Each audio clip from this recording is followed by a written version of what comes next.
தமிழகத்திற்கு தேவையான அனைத்து திட்டங்களையும் கடிதங்கள் மூலமாக பாரத பிரதமரிடத்திலே கொடுத்து வலியுறுத்தி கொடுக்கப்பட வேண்டும் என்பதை தெளிவாக வலியுறுத்தியிருக்கிறார்கள்.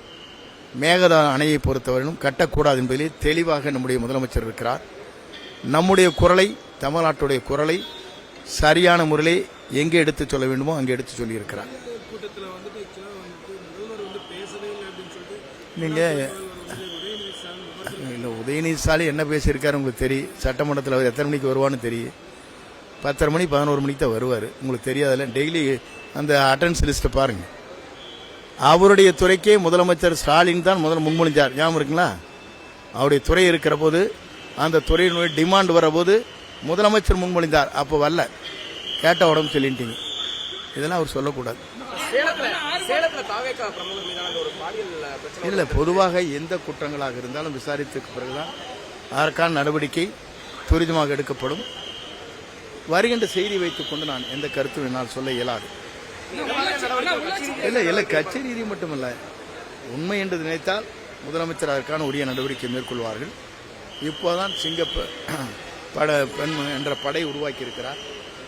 அந்த படை விரைந்து அந்த பணிகளை மேற்கொள்வதற்காக நடவடிக்கை மேற்கொண்டு வருகிறது.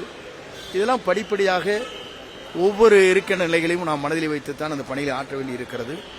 போதைப்பொருள் நடமாட்டம் என்பது இந்தியா முழுவதும் பெரிய அளவில் வளர்ந்திருக்கிறது.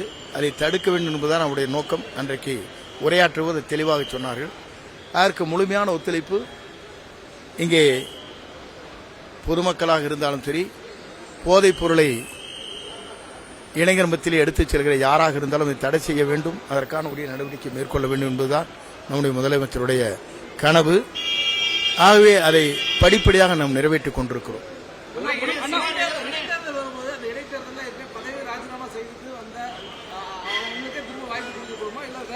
இல்லை, பொதுவாக இடைத்தேர்தலை பொறுத்தவரையிலும் முடிவு செய்ய வேண்டிய காலம் கொஞ்சம் காலம் இருக்கிறது.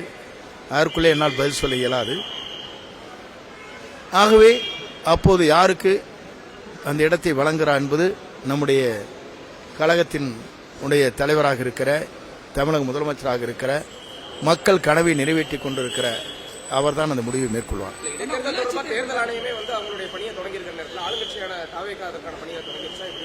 எங்களை பொறுத்தவரை பணிகள் தயாராக இருக்கிறது. நேற்று கூட அந்த கூட்டம் அதுதான் நடைபெற்றது.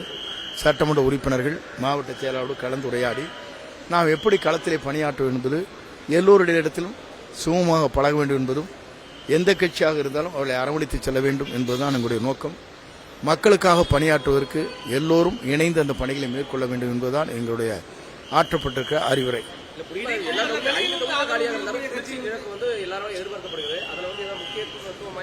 பொதுவாக முடிவு செய்ய வேண்டிய நேரம் இன்னும் இருக்கிறது. தேர்தல் அறிவிக்கட்டும், அதற்கு பிறகு என்ன முடிவுகள் மேற்கொள்கிறோம் என்பதை உங்களிடத்திலே தெளிவாக நாங்கள் சொல்லுகிறோம்.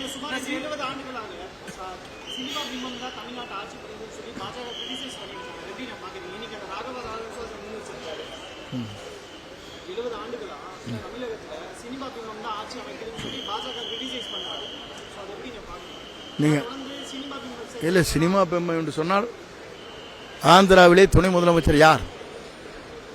அவர் பிஜேபியிலிருந்து துணை முதலமைச்சர் ஆக்கியிருக்காங்க. அது யாருங்க? அது யாருமே இல்லை. சொல்லி நீங்கள் சினிமா துறை தான் இன்றைக்கு ஆட்சி ஆண்டு கொண்டிருக்கிறது என்று சொன்னால், இன்று ஆந்திராவிலே துணை முதலமைச்சராக பாரதிய ஜனதா கட்சியிலே இணைக்கப்பட்டதற்கு பிறகு அவர் ஆயிருக்கார். அதற்கு என்ன பதில் சொல்கிறார்?